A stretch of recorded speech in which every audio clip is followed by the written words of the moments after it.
Hello everyone and welcome to Vlinko's channel. In today's video, I will show you how to show file name extensions in Windows 11.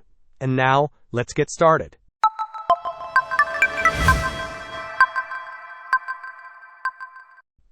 To begin, open File Explorer. You can do this by clicking the folder icon on your taskbar, or by pressing the Windows key and typing File Explorer, then pressing Enter. Once File Explorer is open, navigate to the folder where your files are located. At the top of the File Explorer window, you will see a menu bar. Click on the View tab. From the drop-down menu that appears, select the Show option. Within the Show submenu, you will find an option labeled File Name Extensions. Click on this option to check it. Once checked, file name extensions will immediately become visible for all your files. For instance, you will now see extensions like MP4 for video files, or JPG for image files. If you decide you want to hide these extensions again, the process is just as simple.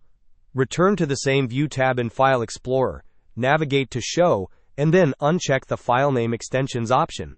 This will revert your File Explorer back to hiding file name extensions.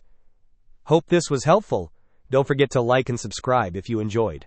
As always, thanks for watching and I will see you in the next video.